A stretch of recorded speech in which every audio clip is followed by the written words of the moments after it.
pessoas não votam não é porque não queiram. As pessoas não votam porque as condições não estão lá. A Força Aérea não deixa, a ANA bloqueia, o Governo olha para o lado. Demora 1 hora a viagem, não é? Além da viagem, temos os custos associados a essa viagem, porque tenho que vir pelas autoestradas que existem, não é? Bem, nós não estamos a reivindicar apenas um tratamento só para o interior. Há uma informação espartilhada por toda a gente na administração pública, que é um primeiro problema. Ou seja, muitas entidades poderão ter essa informação. Com o turismo a crescer, é preciso cada vez mais mão de obra. Primeiro, melhorar realmente a questão das acessibilidades. Ora, se era possível, nos anos 60, que as pessoas se deslocassem para a Covilhã para vir trabalhar, isso significava que havia fatores de atração. A população que lá está, tendo meios de comunicação mais rápidos, sai e vem trabalhar para outros sítios. O que toda a gente se queixa é a questão da eletricidade. A maior parte do território do interior nem sequer está registado.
Em 1864, no primeiro censo alguma vez realizado, o país dividia-se mais ou menos ao meio. 49% da população vivia junto à costa, os restantes 51% viviam mais afastados do mar. Hoje a realidade é bem diferente. 80% da população vive do lado esquerdo do país. E o lado direito vai ficando cada vez mais deserto. Em 20 anos, o Porto duplicou de tamanho. Lisboa duplicou de tamanho. Fizemos uma segunda circular que atravessa quintas e descampados. Hoje temos uma terceira e uma quarta circular. A pequena faixa de costa é responsável por 90% das receitas dos principais impostos. Partidos, governos e políticos têm tentado de quase tudo para contrariar essa tendência. Construíram-se centenas de quilómetros de autoestradas, barragens, universidades, politécnicos e até aeroportos. Para fixar a população, até se tentou transferir secretarias de Estado e ministérios inteiros. E, na verdade, contam-se pelos dedos da mão os concelhos do lado direito do país que não perdem gente todos os anos. Se vive na Avenida de Roma ou na Boa Vista, o problema pode parecer secundário, mesmo irrelevante até. Mas este problema tem consequências sérias para todos, para si e para eles que estão do outro lado do país. No jargão dizemos consequências ambientais, sociais e económicas, mas isto traduzido em bom português significa apenas mais trânsito, menos de resposta dos serviços públicos, significa mais impostos, mais incêndios, mais desenraizamento e um crescente isolamento e sentimento de solidão. Solidão sua e solidão deles.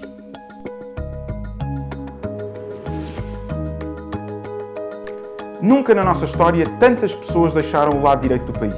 Nunca na nossa história tivemos tantas pessoas a viver concentradas em tão pouca área. E isso significa o quê? Que as pessoas já não querem viver no interior do país? Fomos aos números e aos factos para tirar isto a limpo. Numa sondagem nacional, perguntámos aos portugueses se estariam dispostos a viver numa cidade do interior. Uma grande maioria dos portugueses estaria de facto disponível para tomar essa decisão. Verificámos igualmente que se pagássemos mais 1.000 euros, essa percentagem aumentava. Reduzir impostos não é a solução. Também perguntámos se a opção fosse uma cidade tão atrativa como Paris ou Londres.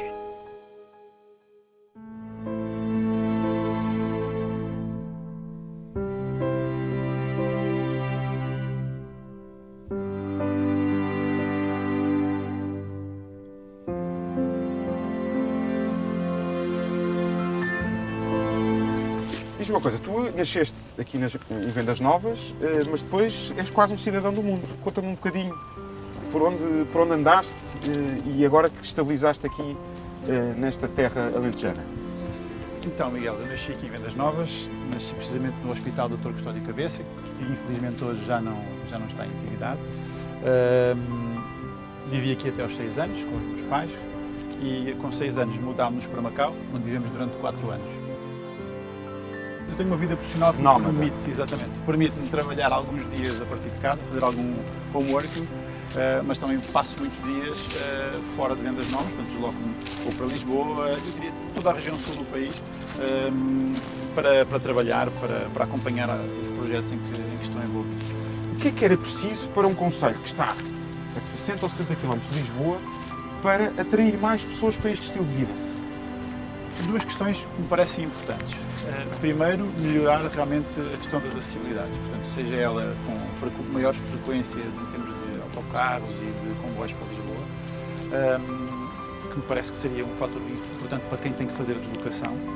E eu acho que, em segundo, há aqui uma alteração conceptual no trabalho que vem acontecendo, que é as empresas permitirem este tipo de trabalho que a pessoa não tenha eventualmente que se deslocar todos os dias para o local de trabalho.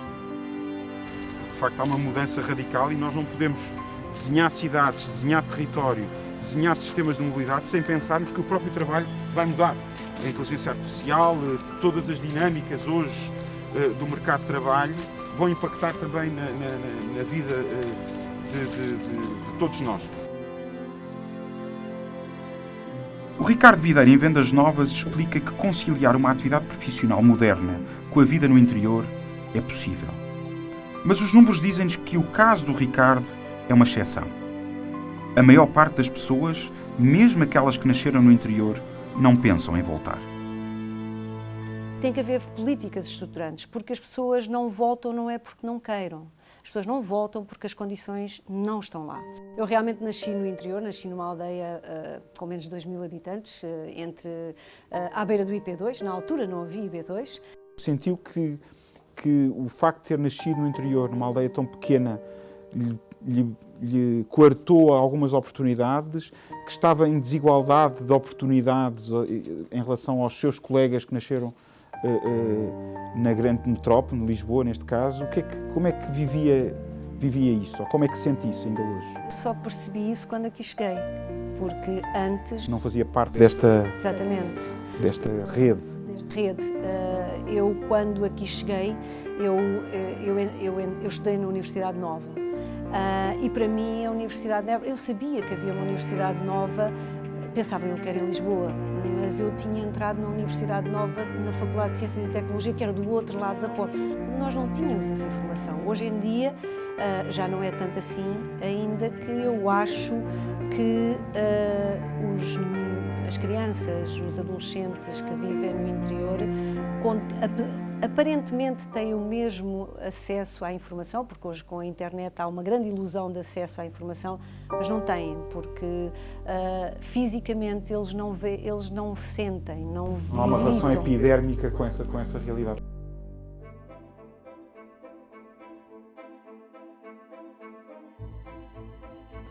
Bem, estamos aqui no topo de Portugal continental, com um conjunto de amigos que vieram até aqui para falarmos um bocadinho do que foi o vosso percurso de vida e o que é que vos trouxe ao nosso país.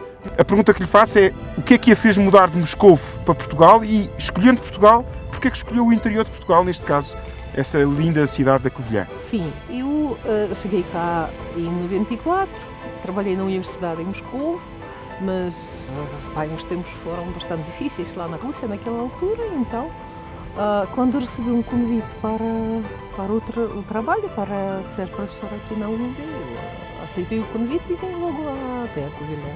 Foi em 94, foi uma universidade muito pequena, mas fiquei aqui. Já estou aqui há 24 anos. E o Ion veio da Moldávia, mas já não veio para o interior de Portugal, escolheu a zona de Lisboa. Qual foi o motivo que o levou a escolher Lisboa como destino, a zona de Lisboa? Eu venho em 2000, dia de 11 de novembro, que cheguei cá e não fui eu que escolhi o Portugal, mas foi Portugal que escolheu a mim. E também não fui eu que escolhi a Lisboa, também foi por acaso, aconteceu tudo por acaso. Venho da Alemanha, venho cá por um período de um ano, mas depois fiquei por cá. A Jenny, o que é que a levou a movimentar-se pelo mundo, no fundo, e o que é para si viver no interior, ou numa cidade do interior, ou numa cidade do litoral? Há diferenças? Isso impacta no seu estilo de vida? Como é que vê isto tudo? Há uma grande diferença. O interior tem o sossego, aquela tranquilidade, sem correria. Já a cidade grande, claro, é 24 horas ao dia. Mas gosto dos dois lados. Só que a minha preferência realmente é ficar no meio termo, que é a linha de Cascais. Já estou há mais de 20 anos. E a escolha foi emprego, foi onde encontrou emprego. Exato, em Lisboa foi. Em Lisboa. Uma das principais conclusões da sondagem que fizemos é que as pessoas admitem viver no interior, se tiverem condições para isso. E condições significa emprego e dinheiro, o que nos leva a um outro grande mito, que no interior não há economia nem oportunidades de emprego.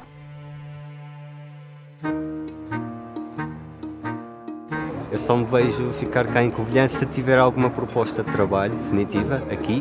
Não tenciono ficar cá apenas se tiver uma boa oferta de emprego. Não, quando acabar o meu mestrado eu não pretendo ficar na Covilhã porque eu não vou ter nenhum vínculo institucional ou econômico com a cidade. Quando eu acabar o curso, pretendo fazer mestrado, no final disso pretendo ficar a trabalhar em Bragaça. O nível de vida é bom, o salário cá é bom comparado ao custo da cidade, que é muito barato. Sim, existe a ideia generalizada de que o interior não tem empregos, não tem postos de trabalho.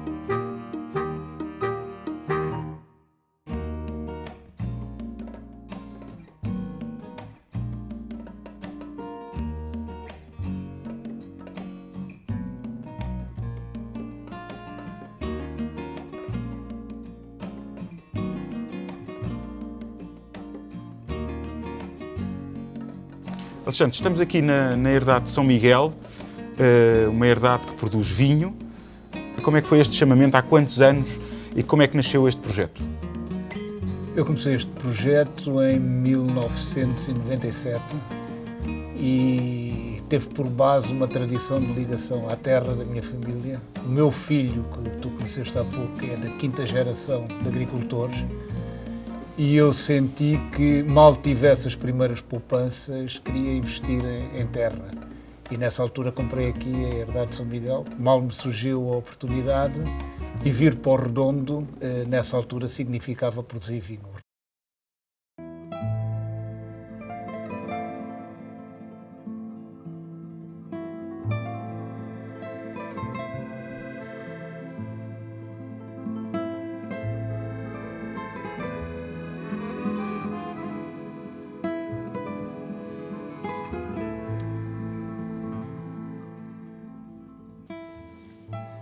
Tiago, pá, um sítio fantástico que tu tens aqui. Podes contar aqui um bocadinho a história do restaurante Sem Fim, como é que isto nasce, como é que a história do edifício e a história do negócio que tu tens aqui neste sítio fantástico com estes produtos endógenos desta terra maravilhosa que é Monsaraz. Tudo começou com uma história de amor, se queres que eu te diga. Então, os meus pais são os dois holandeses e a minha mãe estava em Lisboa e ela dirigia a primeira agência de modelos em Portugal. E o meu pai divorciou-se na Holanda, acabou os estudos e comprou um veleiro. Então fez de veleiro da Holanda para Lisboa e, por coincidência, o meu tio embarcou com ele. E chegaram a Lisboa, claro, o meu tio disse temos que ir jantar com a minha irmã. E assim foi, e apaixonaram-se. E depois, pronto, o meu pai acabou por vender o barco, eu fui feito nesse barco, aliás. O meu pai vendeu o barco e comprou uma pequena quinta aqui ao lado, aqui no terreno. Monsaraz ainda se levava 8 horas nessa altura, de Lisboa para Monsaraz, de Jeep. Não tinha luz, não tinha água, nem nada. Eles acabaram por comprar uma ruína lá em cima mesmo no castelo e adaptaram, pronto, como casa de habitação. Este projeto dá-me enorme satisfação em várias dimensões, a primeira das quais é porque tenho filhos a trabalhar comigo e que estão instalados aqui no Alentejo. E somos hoje mais de 60 pessoas. Isso para mim tem um significado enorme. As pessoas normalmente ligam a agricultura a trabalho braçal e hoje, por exemplo, mais de metade das pessoas que trabalham connosco são pessoas com curso superior. Na adega, no campo, são pessoas com curso superior. E o trabalho que quer na Universidade de Évora e penso no Politécnico de Beja, em vários destes... Vocês recrutam lá? Recrutamos e com enorme qualidade. As pessoas têm enorme qualidade de formação. E temos cada vez mais recorrido à mão de obra que vinda do exterior.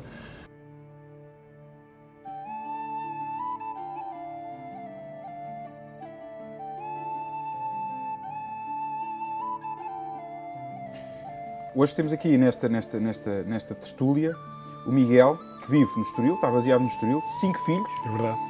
Mas a fonte de rendimento familiar vem daqui do Alentejo. Quantos postos de trabalho tu conseguiste criar? Eu tenho, neste momento, 2 postos de trabalho. O meu e de outro funcionário meu. E chega? E chega e sobra. Ou seja, tentei fazer o máximo possível de automatismo na propriedade exatamente para poder...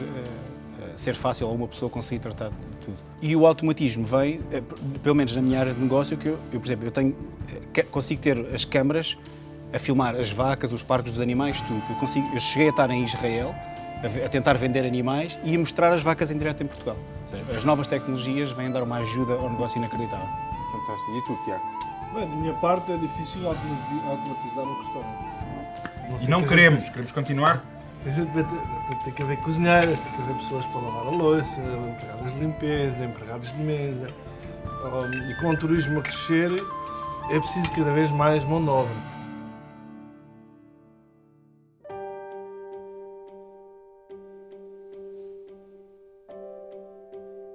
Sr. Presidente da Câmara Municipal de Bragança, muito obrigado por nos receber neste edifício absolutamente fantástico, Teatro Municipal de Bragança, no 3º maior município do país, talvez a capital distrito mais interior, no interior mais interior de Portugal, e num périplo que estamos a fazer de norte a sul para discutir este problema do interior. A primeira pergunta que lhe faço é: quais são os grandes desafios que uma capital distrito como Bragança tem para combater este mal da interioridade? Vou começar por lhe dizer que Bragança não será tão interior, porque se olharmos à geografia europeia, estamos muito mais próximos da Europa do que está, por exemplo, Lisboa. De qualquer forma, temos problemas, como é evidente, e esses sim decorrentes da interioridade, que têm a ver muito com o processo de despovoamento do território, com a necessidade de fixação de pessoas nos nossos territórios e, obviamente, também com a capacidade de desenvolver economicamente o nosso território. Os territórios se desenvolvem através de movimentos endógenos, dos seus produtos autóctonos, mas também com movimentos exógenos de investimento externo E Bragança tem 2 exemplos cabais, estamos agora na época da castanha, mas também a indústria automóvel. De que forma é que estas 2 visões de investimento externo que chega ao município e investimento na cultura e nos produtos autóctones coexistem, em termos de impacto nas exportações nacionais, em termos de impacto na economia local, em termos de impacto na oferta de emprego? O que é que nos pode dizer sobre isso? Bom, Bragança ultimamente tem vindo a ser um concelho que tem tido a capacidade de atrair investimento para o território. Desde o ano 2013 até o ano 2017, nós conseguimos aumentar as exportações em 124%. Estamos a falar de um montante de 699 milhões de euros relativos ao ano 2016, fruto da grande capacidade de atração desse mesmo investimento e, ao mesmo tempo, da criação de novos postos de trabalho. Entre o ano 2013 e 2017, nós estimamos termos criado 1000 novos postos de trabalho no território. Falamos aqui, essencialmente, num produto que é apelidado hoje o ouro de Trás-os-Montes, que é a castanha, e que tem aqui um volume de negócio ao longo de 1 mês e meio, 2 meses, de cerca de 100 milhões de euros. Portanto, digamos que é um produto extremamente valioso para a economia local. E os territórios só conseguem desenvolver-se com pessoas. O processo de fixação de gente, portanto, de pessoas nos territórios, só acontece se houver emprego. E o emprego só existe também se houver pessoas para ocupar esses postos de trabalho.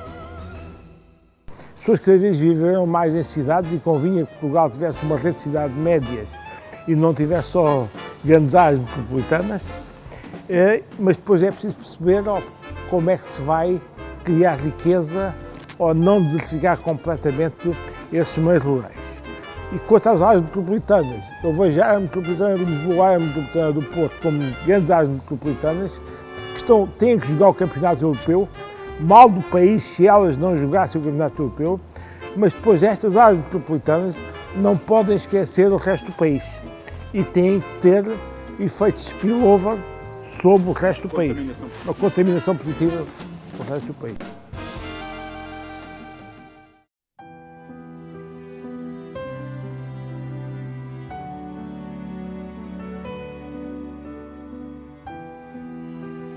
Só há uma forma de conseguir atrair pessoas para um determinado território, pessoas jovens, é a existência de trabalho, a existência de empresas que fornecem esses trabalhos. O Sr. Professor fala também muitas vezes da criação de uma zona económica exclusiva, especial, algo que também já vimos acontecer na Madeira e noutros sítios. Esta especificamente para a região da Beira Interior, o que é que podia ser o fator diferenciador para essa zona económica? Na Madeira era uma zona económica especial, basicamente, que era um offshore fiscal. Portanto, era uma zona muito baseada, digamos, em aspectos fiscais e de instalação de offshores, etc. Ora, o conceito que nós estamos aqui a considerar para o caso da Beira Interior é um conceito que vai um bocadinho além desta filosofia e tem a ver com, digamos, a materialização da possibilidade de fazer um sistema com 3 eixos. Por um lado, as empresas, por outro lado, os gestores do território, os municípios, o Estado, o Governo e também as instituições de ensino superior. Eu acho que é extremamente importante introduzir neste novo conceito de zona económica especial as instituições de ensino superior. E porquê? Porque nós desejamos que este tipo de zonas económicas especiais desenvolvam empresas que não sejam só de produção intensiva, como nós tivemos aqui, por exemplo, na zona, as empresas ligadas às confecções, etc., e que depois, em função das variações de mercado global e de outras posições fiscais que existem noutros países, depois se deslocalizam muito facilmente, mas queremos levar isso para uma economia do conhecimento, para uma valorização, digamos, do tipo de produtos que é desenvolvido. Mais de metade das pessoas que trabalham connosco são pessoas com curso superior. Na adega, no campo, são pessoas com curso superior. Portanto, é preciso pessoas qualificadas.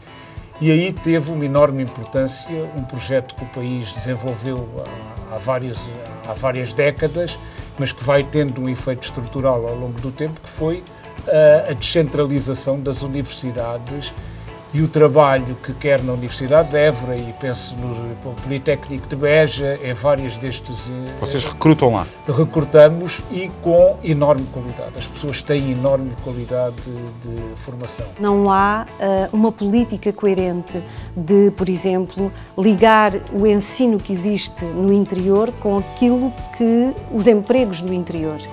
E não interessa nada formar pessoas em latim, em Porto Alegre. Porto Alegre é um bom exemplo, uma cidade que eu conheço muito bem. Porto Alegre é uma cidade linda, que está a morrer a pouco e pouco. E há uns anos atrás achou-se que colocar lá um politécnico resolvia. Era a panaceia universal. Era a panaceia universal. Não resolveu nada, porque os empregos não estão lá, porque os incentivos a ficar ali não estão e porque as pessoas hoje, apesar de haver o IP2, se quiserem vir a Lisboa rapidamente, têm que vir de carro. E nenhum estudante tem carro para vir a Lisboa. Eu escolhi o mestrado de Estudos de Culturas pela linha de pesquisa interdisciplinar na área da cultura, que não tem em outros lugares, nem no Brasil e em poucos lugares aqui na Europa. E o corpo docente e a estrutura da grade curricular me agradou.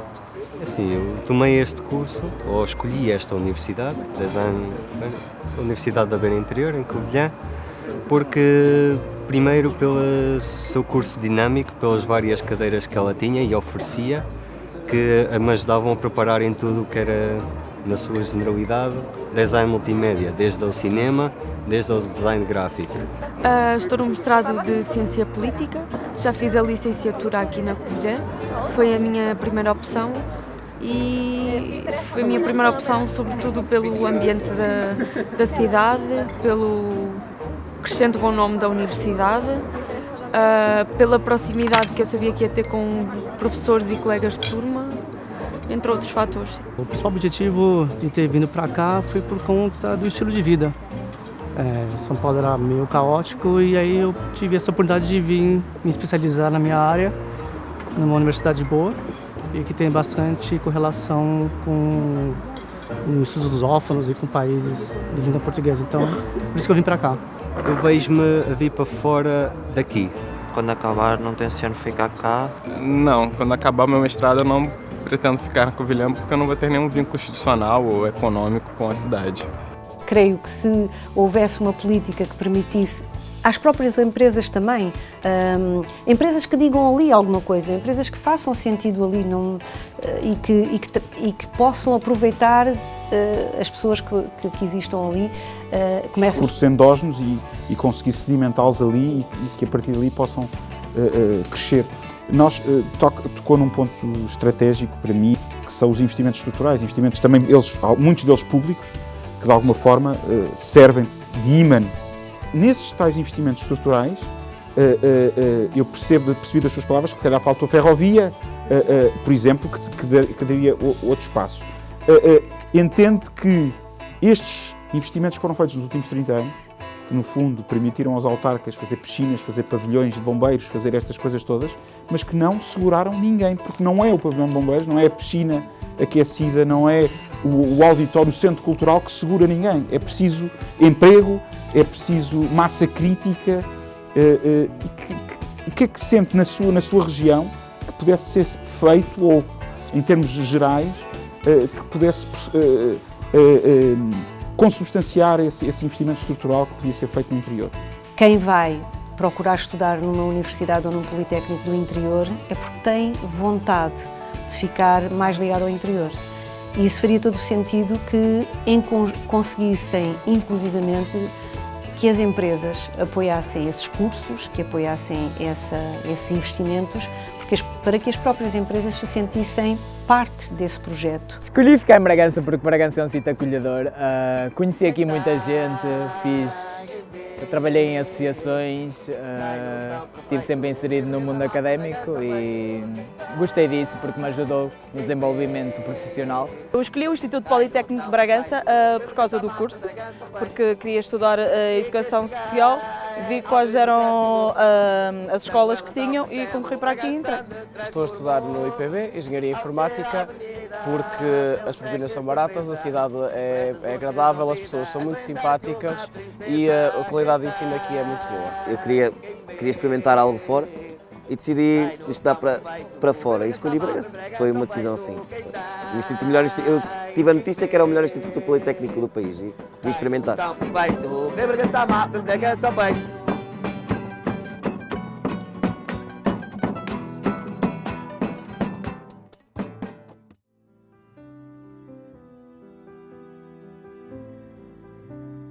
Como é que uma universidade no interior consegue captar, fixar, potenciar talento? Ainda bem que faz a pergunta dessa forma, porque é precisamente dessa forma. Nós estamos no interior, mas se nos levarmos um pouco mais, conseguimos ver mais longe. E, portanto, a Universidade da Beira Interior, nesse aspecto, tem conseguido elevar-se a um ponto tal que consegue captar pessoas não só de Portugal, mas também do estrangeiro, de diversas partes do mundo, não só da Europa, mas da África, da América.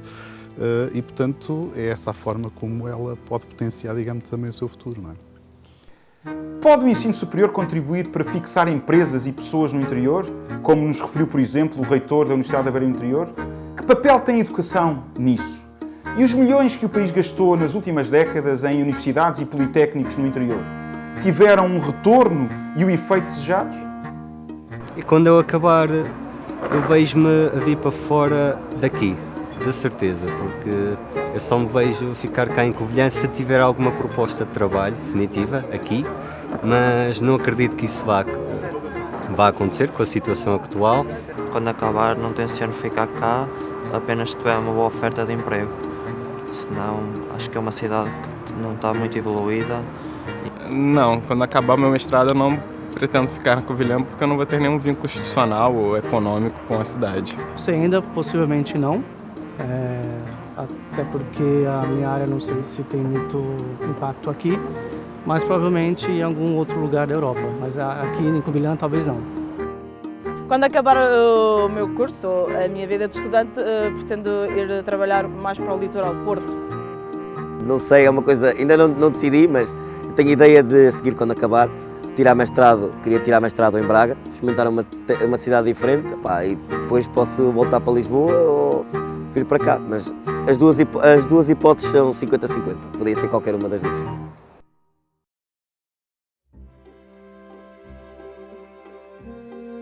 Temos uma boa capacidade de também atrair as pessoas por via dos vários equipamentos que existem em Bragança, nomeadamente na parte edificada, seja ao nível do património religioso, que é muito rico, seja também ao nível daquilo que tem a ver com novas capacidades de atração, e falo aqui de museus, de equipamentos culturais. Eu recordo que Bragança hoje tem 9 museus.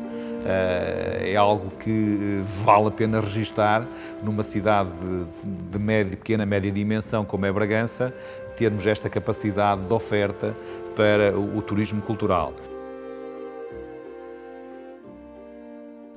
À medida que avançamos para o interior do nosso país, encontramos cada vez menos gente.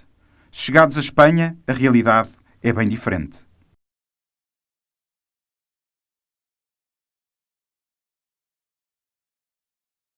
Eu, na Covilhã, conheci pessoas que já estão formadas, mas que vieram para a Covilhã nos anos 60 trabalhar, precisamente porque vinham do Porto. Se era possível, nos anos 60, que as pessoas se deslocassem para a Covilhã para vir trabalhar, isso significava que havia fatores de atração. Era o emprego, era o nível de vida que era possível aqui ter.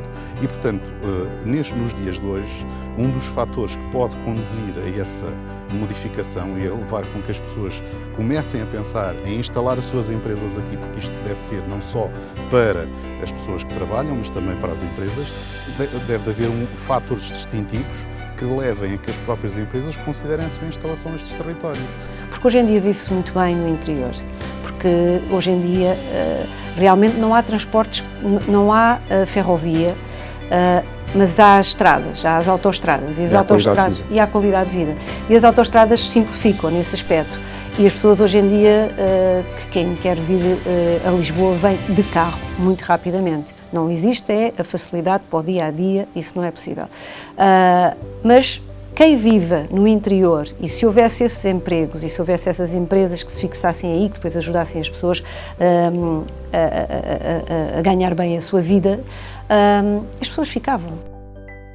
Estudar no interior é mais barato, visto que as propinas do IPB são as mais baixas do país e a nível de alimentação e casa os preços também são mais acessíveis. Só o custo de vida aqui é muito mais barato viver aqui.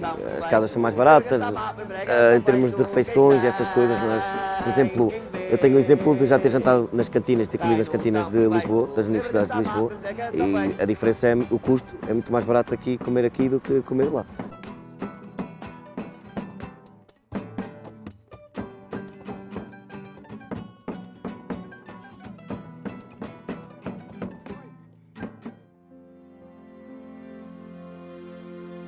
Tu tens uma criança com menos de 1 ano de idade, existe oferta do pré-escolar aqui, porque é um problema, falamos do inverno demográfico do país, não existe oferta pública de pré-escolar e é sempre um drama para as famílias, quando não existem os avós, quando não existe outro apoio familiar. Existe oferta de pré-escolar aqui em Vendas Novas? Como é que essa oferta é de alguma forma materializada? Existe essa oferta. Ela tem muita qualidade, aquela que existe. Ao que sei, em alguns momentos a procura excede a oferta, portanto existe falta de oferta. Porém, eu tive a felicidade dos meus filhos, os dois, terem tido acesso a uma IPSS que é da Santa Casa da Misericórdia de Vendas Novas, existem outras, e que têm um serviço excelente, com um custo bastante controlado. E felizmente também conhecemos as educadoras, há toda esta proximidade, claro, que as cidades pequenas nos permitem. Outra família alargada, além daquela que falámos há pouco. Às vezes basta me lembrar que ontem fui ao supermercado e a educadora do meu filho também lá estava, e claro, há sempre aquele comentário simples sobre como é que foi, claro, a semana, coisas simples, mas que fazem parte.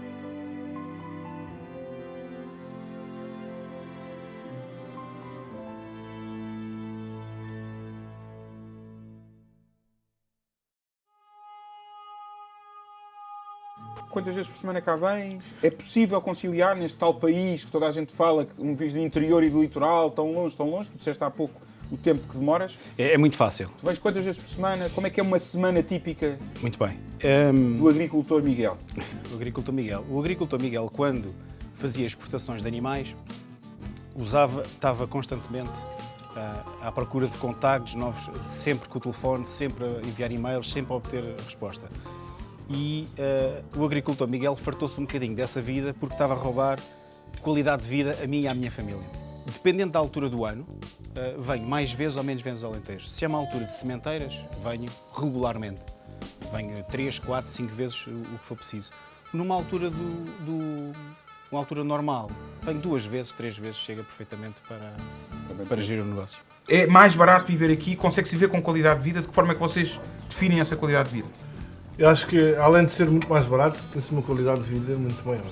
Porque eu era incapaz, pessoalmente, de viver em Lisboa ou numa grande cidade. Stress, trânsito. Só para estacionar, só o parquímetro aqui, só a multa dali, só o paga aqui, paga ali. Aqui não, aqui você estaciona onde quer, vai beber o cafezinho do vizinho, tem comida da horta suficiente para tudo. Segurança. Tem segurança, não há criminalidade, não há riscos, tem uma qualidade de vida muito superior, para mim, a meu ver, o ar puro e não tem, não sei como dizer, pronto, o stress das cidades. O Miguel não conseguiu vir para cá completamente, ou seja, ele tem o melhor dos dois mundos. Exatamente, isso é o que eu costumo dizer, eu tenho o melhor dos dois mundos. Eu tenho o melhor, que é quando saio do Estoril e venho para cá, mas também tenho o melhor quando vou de cá para lá. Eu não consigo, quer dizer, a pessoa habitua-se a viver onde vive e dificilmente muda. Agora, os dois têm coisas fantásticas, os dois. Eu tendo estas infraestruturas todas que me permitem estar nos dois, não sou capaz de mudar. E além disso tenho toda a base familiar, do meu lado, do lado da minha mulher, dos miúdos, tudo está lá. Ou seja, muito difícil para mim viver para cá. Agora, reconheço que o nível de vida aqui é mais barato, sem dúvida nenhuma.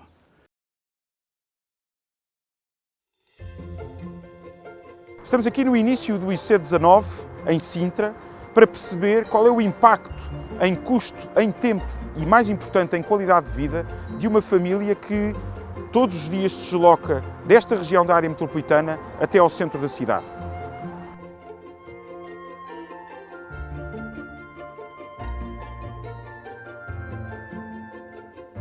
Eugénio, diga-me uma coisa, o Eugénio é conservador no registro perdial aqui da Covilhã. Sim, sim. Mas não vive aqui na Covilhã? Não, vive em Trancoso. Em Trancoso. E como é que é viver em Trancoso, também no interior, ainda mais interior? Mais interior. E vir trabalhar todos os dias para aqui, o que é que isso representa na sua vida? Estamos agora a entrar aqui no IC19 e vamos perceber o volume de tráfego que diariamente percorre este percurso entre Sintra e o centro de Lisboa e como é que esta artéria tão central não está preparada para o volume de tráfego que diariamente a atravessa. É bastante complicado, não é? Além de ter que... demora 1 hora a viagem, não é? Além da viagem, temos os custos associados a essa viagem, porque tenho que vir pelas autoestradas que existem, não é?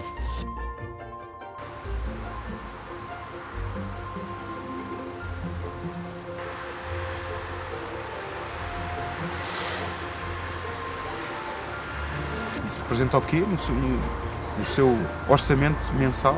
Mais de 140 euros. Por mês. Portanto, há interiores, de portagens. há interiores dentro do próprio interior e muitas vezes esquecemos dessa realidade. Para o Estádio Nacional Linda a Velha, fila também de Cruz das Oliveiras para as Amoreiras, IC19 Cacém Amadora e Alfragide Pinamanique. Na Cril há acidente agora junto ao Nó da Pontinha, há paragens desde o Olival de Basto, há também dificuldades na segunda circular nos 2 sentidos e no eixo norte-sul também devido a acidente, trânsito demorado desde a Ameixoeira em direção às Laranjeiras. O Alentejo não é assim tão longe, eu demoro do Estoril a Arraiolos cerca de 1h30. Mesmo que familiares meus que vivem no Estoril e que trabalham em Lisboa saírem de casa às 7h15, vão demorar ao mesmo tempo, eu só tenho que sair um bocadinho antes.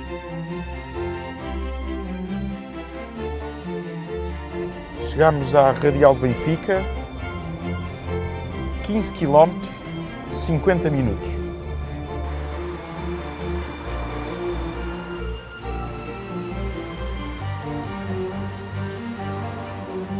Uma hora e 40 depois, pouco mais de 20 km, chegámos finalmente ao nosso destino.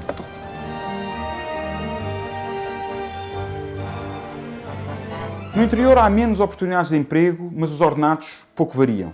O que varia mesmo é tudo o que se pode comprar com o mesmo orçamento. E nesse sentido, o interior está cada vez mais competitivo.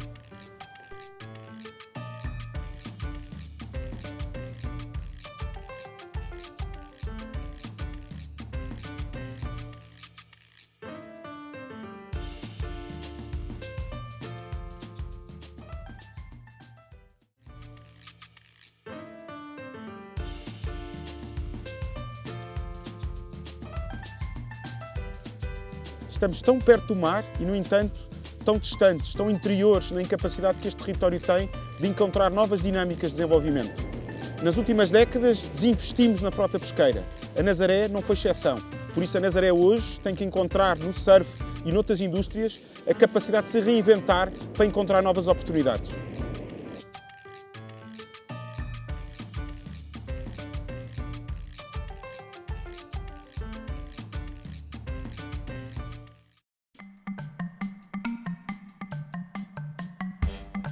Catarina, estamos aqui num sítio absolutamente fantástico, que é a Embaixada. Tu és, de alguma forma, a força motriz de todo este projeto que revolucionou o Príncipe Real. Consegues contar em 2 minutos aquilo que aconteceu e este processo de transformação? Como é que surgiu esta ideia?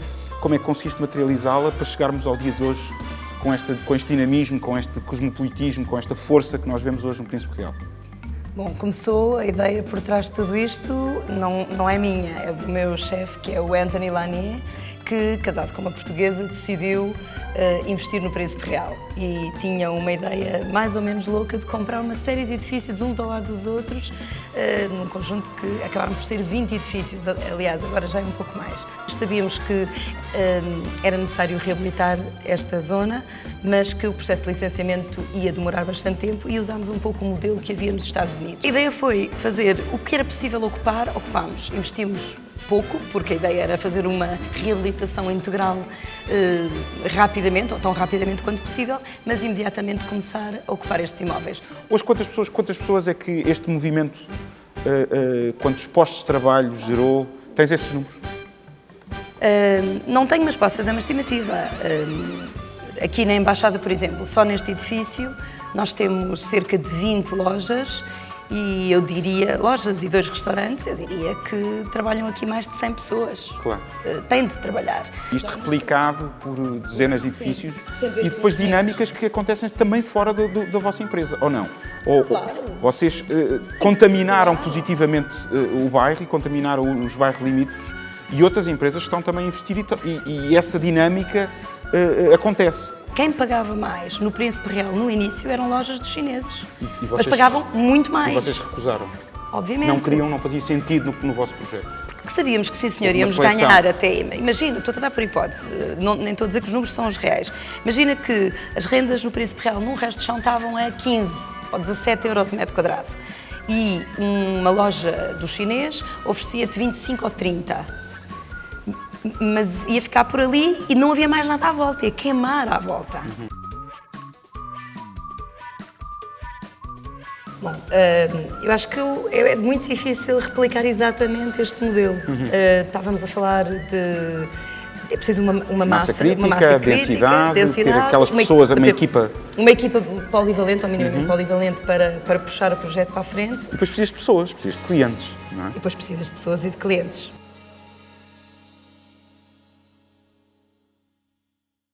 Sempre que discutimos o território, o interior e o litoral, discutimos, inevitavelmente, a questão do investimento público. Nomeadamente o impacto que as infraestruturas podem ter. Barragens, autoestradas ou mesmo aeroportos.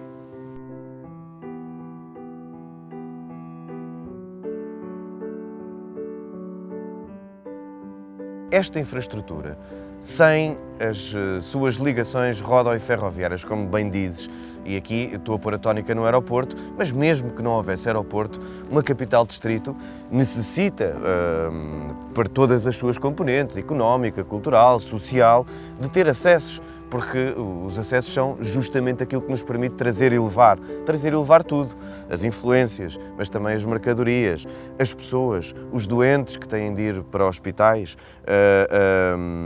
a indústria, aquilo que serve as matérias-primas para a fazer e depois do produto acabado, ou seja, Beja e o Baixo Alentejo são completamente marginalizados em termos justamente dessas estruturas rodo- e ferroviárias. Portanto, esta ilha chamada Baixo Alentejo, quando hoje em dia falamos na coesão territorial, combate à interioridade, tentar acabar com essa interioridade, revertê-la, isto é uma faixa de 200 km, por amor de Deus, ou seja, do mar até à fronteira espanhola. Este interior é um interior muito relativo. Para um norte-americano ou para um russo. Um russo, o que dizer do que é dessa interioridade, não é? Portanto, ao fim e ao cabo, isto não se faz por uma questão de falta de vontade. Um território tão extenso, com pouca gente, termos obrigatoriamente de investir imenso para conseguirmos garantir as condições básicas a toda a gente, conseguirmos garantir a rede de transportes, conseguirmos garantir uma rede de saúde ajustada, conseguirmos garantir que as pessoas conseguem tratar toda a sua vida cotidiana de forma simples também, proporcionando-lhes essas mesmas condições e obviamente que isso consome muitos recursos, não só financeiros, mas outros também, do município. Agora, há um problema que é um problema que, na minha ótica, é um problema praticamente global, que é o problema do despovoamento, o problema da falta de pessoas. E os territórios só conseguem desenvolver-se com pessoas. O processo de fixação de gente, portanto, de pessoas nos territórios, só acontece se houver emprego. E o emprego só existe também se houver pessoas para ocupar esses postos de trabalho. Este aeroporto pode ser um hub de voos internacionais, que é uma coisa que não existe em Portugal, existe muito parecido em Lisboa, mas em Lisboa, quer dizer, já não chega a quantidade de voos que se dirigem exclusivamente para Lisboa, sejam domésticos ou internacionais. E aqui não, aqui poderíamos ter realmente ser uma placa giratória que passageiros que parassem aqui, apanhassem outro voo e se dirigissem para os seus países, para os seus destinos. Este aeroporto tem vindo a ser fonte das maiores desistências possíveis. Tivemos agora há muito pouco tempo, muito perto de ter aqui uma escola de pilotos. A Força Aérea não deixou. A Força Aérea não deixa, a ANA bloqueia, o Governo olha para o lado. Ao fim e ao cabo, parece que existe uma muito má vontade para com este aeroporto. E depois o que é que acontece? As coisas acabam por se estigmatizar e passar a ser um bocadinho alvo de chacota.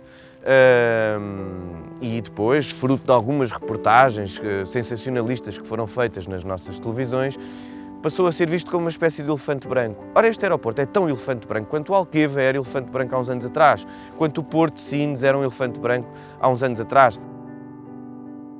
A tua Alqueva foi aqui uma mudança grande na região. Foi. Há um antes Alqueva e há um depois da Alqueva aqui para Monsaraz e para toda esta dinâmica. Sim. Mas pronto, o Alqueva tem agora 16 anos, não é? E pouco a pouco as coisas estão a mudar. Há mais hotéis, há mais restaurantes, há mais turismo, há mais parcerias entre turismo, redes. Criámos também a reserva Dark Sky, para proteger o céu da poluição luminosa. Começámos também com atividades nesse sentido. Portanto, entre os barcos, Monsaraz, o megalitismo, as caminhadas, portanto, Monsaraz basicamente está preparado para o turismo. O Alqueva aí não impactou, tu estás mais perto de uma barragem que é a barragem do Divor, que de alguma forma tu também precisas de água, o negócio em que tu alicerçaste toda a tua dinâmica familiar precisa também de água. De que forma é que essas infraestruturas, nesse caso o Divor muito mais pequeno do que o Alqueva, mas de que forma é que essas infraestruturas impactam na vossa vida, na tua vida? Neste momento o impacto é zero, porque eu não estou dentro do perímetro de rega.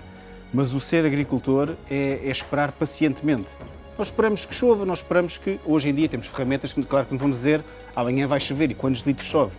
Mas a vida do agricultor é ser paciente, é esperar. Então eu espero que rapidamente esteja dentro desse perímetro do Alqueva. Temos aqui olivais e árvores com 2000 anos.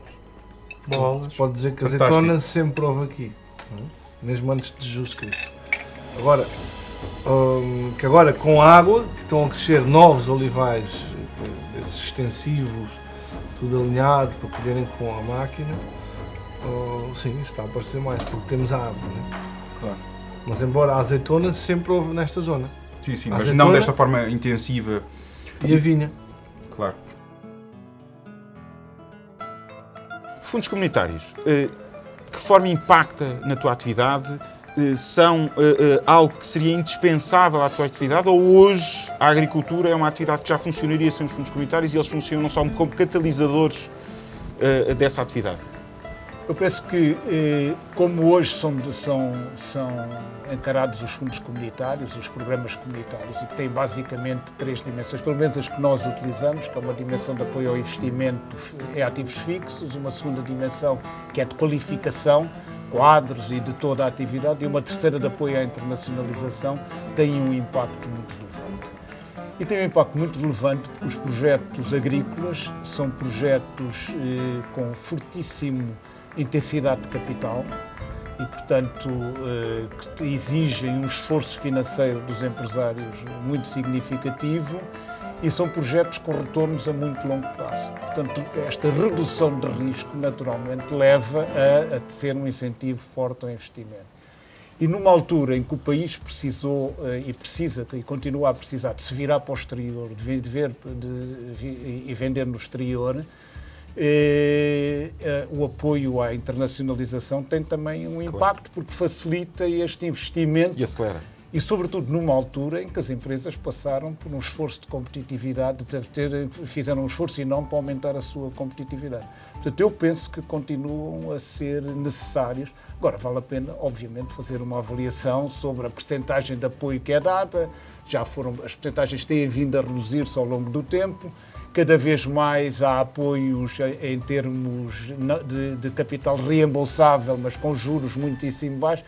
Portanto, vale a pena repensar, porque hoje é menos necessário do que era há 5 ou 10 ou 15 anos, mas teve um efeito muito significativo.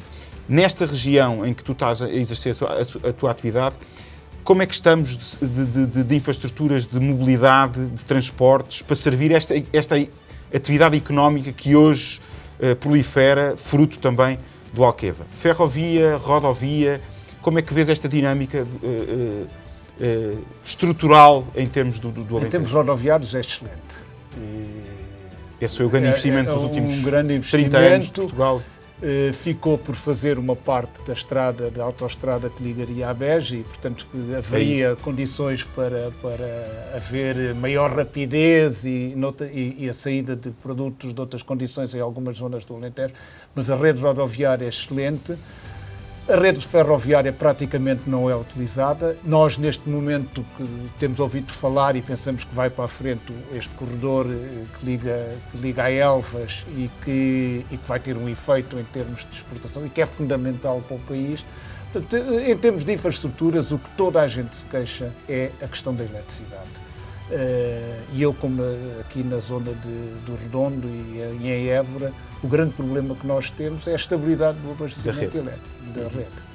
E não só a estabilidade do abastecimento elétrico, mas também a capacidade de resposta da EDP sempre que se pede um novo PT para iniciar um novo investimento, porque a rega é fundamental. Nós temos uma propriedade que queremos regar, para regar é preciso eletricidade e para pedir o PT à EDP passam-se semanas e a EDP tem um monopólio absoluto e uma incapacidade de resposta muito significativa. E muitas vezes anda-se, politicamente é muito interessante para o Governo dizer que baixou 1 ou 2%, se calhar para os industriais, para a criação de riqueza, era muito mais importante dizer o regulador impõe estabilidade e qualidade de serviço e nível de serviço. Claro. E, portanto, isso é um fator que para nós é muitíssimo importante. O que precisam é de ser olhadas como o resto do país. Quando se pensa em infraestruturas, ou quando se pensa em passes, por exemplo, como agora se pensa em Lisboa, se pensa também em Évora e se pensa em Beja, porque as pessoas também se deslocam. Claro. Não é só o cidadão dos arredores de Lisboa. Claro. Portanto, o que é preciso é que haver equilíbrio a olhar-se para o país e que o equilíbrio seja feito com uma perspectiva de justiça e não com uma perspectiva de votos eleitorais e de número de pessoas que vão votar em mim nas próximas eleições. Temos infraestruturas a menos, a mais, ou será que temos as infraestruturas erradas?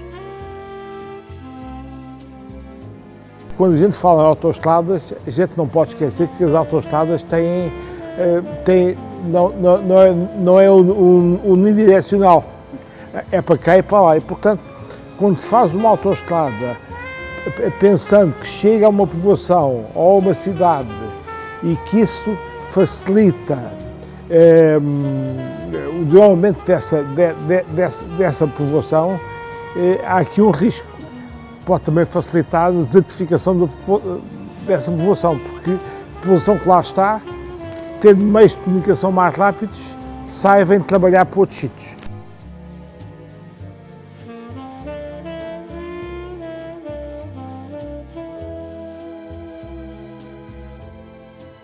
Estamos na Estação do Pinhão, uma das estações da linha do Douro, uma estação onde o comboio presidencial tem uma das suas paragens. Esta linha teve desinvestimento durante décadas. A Ferrovia Nacional afastou mais o interior, que hoje ainda é mais interior. Vamos conhecer um projeto que ajudou também a trazer a economia e o desenvolvimento para uma linha do Douro que estava esquecida.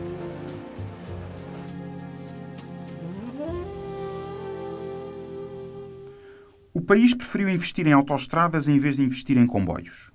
E há poucos casos de sucesso na ferrovia. Este é um deles.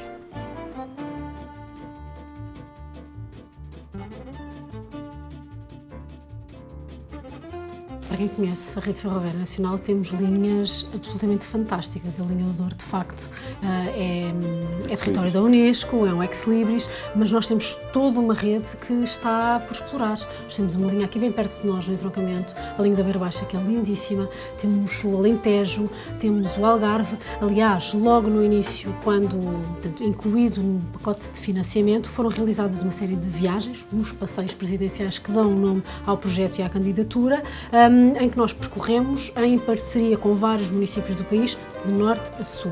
E, de facto, o objetivo é esse. Nós lançamos o repto, o desafio, a todas as entidades, públicas ou privadas, que queiram juntar-se a nós e criar produtos que ajudem a dinamizar, muito particularmente, zonas e territórios de baixa densidade, em que esse impulso é, de facto, necessário e onde poderá fazer toda a diferença. O turismo ferroviário em Portugal tem imenso por onde crescer e tenho orgulho de ser um catalisador, posso dizê-lo sem falsa modéstia, um catalisador ou um exemplo do que pode ser este tipo de formatos e o potencial que eles podem ter. É evidente, naquele investimento que você falou, há um que falta hoje, a meu ver, e bastante, que é o da ferrovia. A ferrovia foi quase esquecida, fomos mais para as autoestradas e esquecemos a ferrovia. E hoje em dia, até nesta transição energética, a gente não pode esquecer a ferrovia e não pode continuar a pensar só nas autoestradas. Portugal ainda vai a tempo de investir na ferrovia. E o que fazemos de todas as autoestradas que ainda estão vazias? Temos recursos para o fazer? O Concelho de Beja, hoje em dia, ou seja, como é que depois nós podemos, onde é que está o outro lado da moeda, ou seja, onde é que está a contrapartida? É um concelho, é um distrito que produz imenso, que contribui, porque toda essa produção paga impostos, toda essa produção exige mão de obra, toda essa produção está escalonada dentro da economia nacional, mas depois onde é que todo o resto nacional oferece a contrapartida para esta região que, passa a expressão, se estafa para tentar produzir e produz, mas depois não tem rigorosamente nada em troca. Ninguém gosta de fazer contas em público. E percebe-se porquê. Os distritos do litoral são responsáveis por 90,4% do dinheiro gerado pelos principais impostos. E embora não existam dados consolidados, a nível distrital ou municipal, sobre a forma como o dinheiro dos impostos é gasto, é seguro assumir que nos distritos do interior é aplicada mais de 9,6% da despesa pública. Só os distritos de Lisboa e do Porto são responsáveis por 50,2% da receita dos principais impostos. Como é que é gerir um território que, segundo sei, o último cadastro data da primeira metade do século XX e, portanto, o território não tem um cadastro novo, não sabemos a quantas andamos desde a primeira metade do século XX. É complicado, porque a maior parte do território do interior nem sequer está registado. Os prédios não estão registados. E depois não há qualquer ligação entre o cadastro e o registro que fazemos nas conservatórias. Porque as áreas dos prédios, a composição dos prédios, etc., é feita com base na declaração que os antigos fizeram nos serviços de finanças.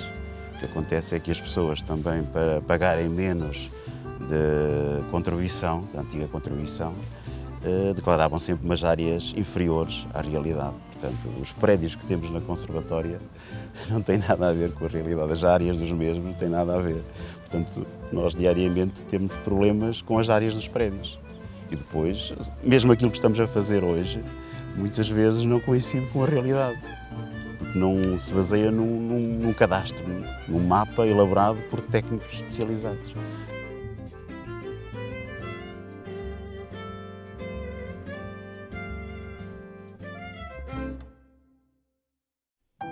Temos dois tipos de países. O país, como disseste bem, um país mais a sul, um país mais do Alentejo, onde tens as parcelas que já estão praticamente, em grande medida, identificadas daquelas que precisam de fundos comunitários. Portanto, foi a economia a puxar pelo registro e foi a economia a puxar pela identificação do terreno. Porque depois surgiu, há cerca de 7 ou 10 anos atrás, quando os terrenos, as confrontações e o tamanho e a dimensão não batia com aquilo que era depois o investimento, surgiu a questão, que qualquer pessoa na internet pode verificar, de saber se tinha ou que não devolver dinheiros aos fundos comunitários. Portanto, há um primeiro ponto da economia. E há um problema agora, que não é de novo, não é novo, que é um problema da gestão daquilo que é algo tão importante como a floresta ou a proteção dos bens e pessoas com as alterações climáticas que existem. E na prática, a questão que se coloca é tão central como saber a quem é que um município, ou a quem é que uma direção-geral, ou a quem é que o Estado deve, ou um privado, poderá se dirigir e dizer, por favor, limpe-me o terreno, eu preciso que isto esteja a ser limpo, porque senão não é só o seu, é o meu. E na prática estamos a proteger a todos. Está-se agora a tentar fazer alguma coisa. Começou-se há um ano, pelos concelhos Figueiró, Proença, Penela e outros. E está-se a tentar agora fazer essa ligação entre o cadastro e aquilo que existe no registro. Na verdade, na Covilhã e em algumas áreas do país, há um sistema em que, na prática, derivado ao facto dos terrenos terem sido sempre repartidos pelas heranças, em que é muito difícil a identificação de quem é o proprietário, há uma informação espartilhada por toda a gente na administração pública, que é um primeiro problema. Ou seja, muitas entidades poderão ter essa informação. À cabeça da administração tributária, o Instituto de Cadastro, desde na área da agricultura, os institutos que trabalham nisto e que trabalham na ligação com a União Europeia por causa dos fundos. Temos a Direção-Geral de Florestas, temos também entidades extraordinárias que são entidades reguladoras que, por exemplo, a ANACOM, as estradas de Portugal, agora as infraestruturas de Portugal. Portanto, essa informação era preciso e é preciso estruturar.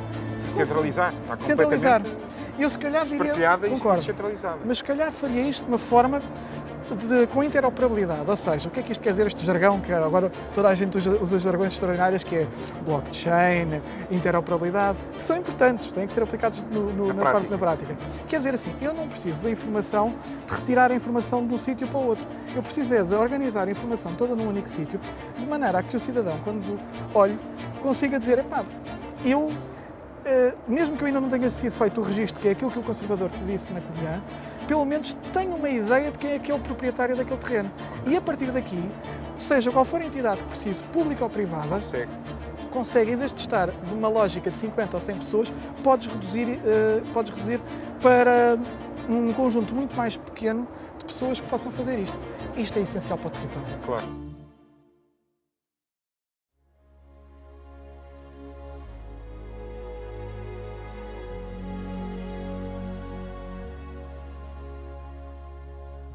Sempre parti do princípio que existe o interior e o litoral. Mas será que existe mesmo?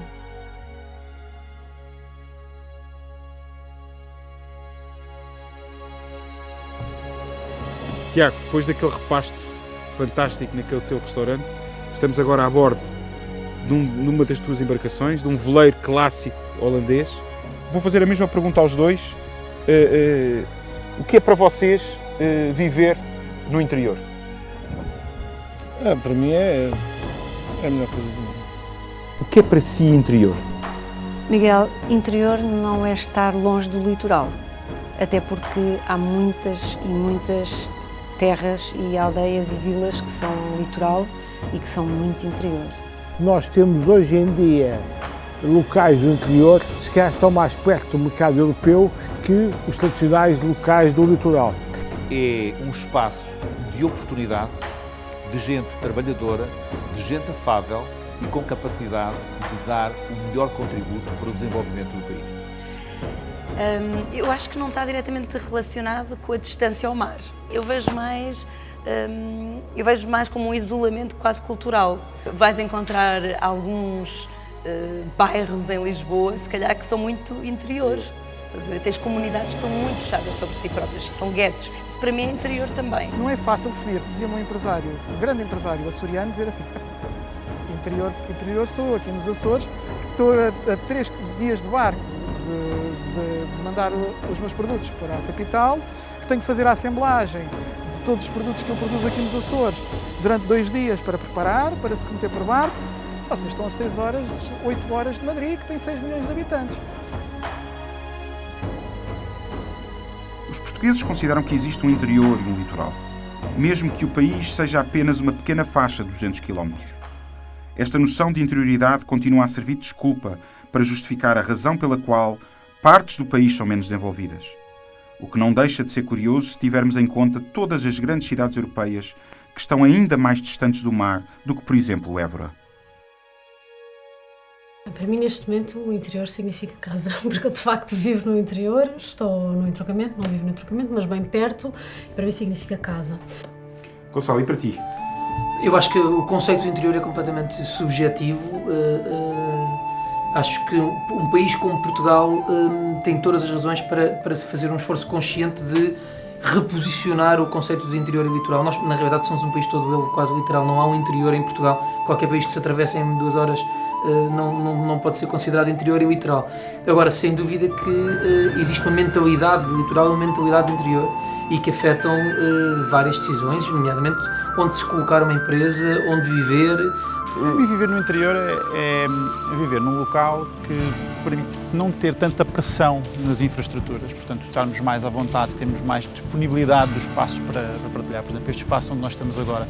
E para além disso, a insegurança, Miguel, que é um fator também importante e fundamental e que se consegue com esta ligeira distância em relação aos grandes centros urbanos, mas que se traduzem em qualidade de vida para nós. Eu prefiro dizer que não há interior, que este país é Para ti, Miguel? Para mim, viver no interior significa viver durante o dia no interior, mas à noite ir dormir à cidade. Ou seja, é o bom de 2 mundos. É ter o campo enquanto há sol e depois ir descansar a Lisboa.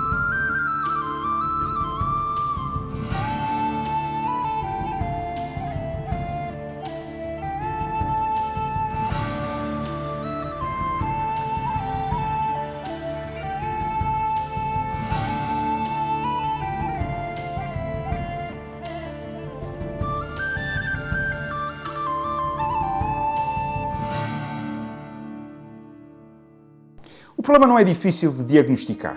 Não são precisas longas conferências e infindáveis debates. O problema é gente, pessoas. A falta de pessoas para ser absolutamente mais específico. Apesar dos discursos dos políticos, das iniciativas dos diferentes governos e dos milhões de euros de investimento público, o lado direito do país entrou num fenómeno de espiral. Menos gente, menos eleitos, menos investimento, menos empresas e menos empresas, menos gente.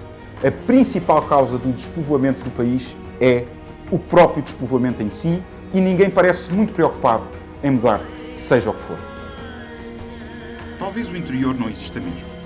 Talvez seja preconceito e coisa da nossa cabeça. Podemos cruzar Portugal continental em pouco mais de 1h30 e se olharmos para as grandes capitais europeias, quase todas elas são tão interiores como Montalegre ou Fundão.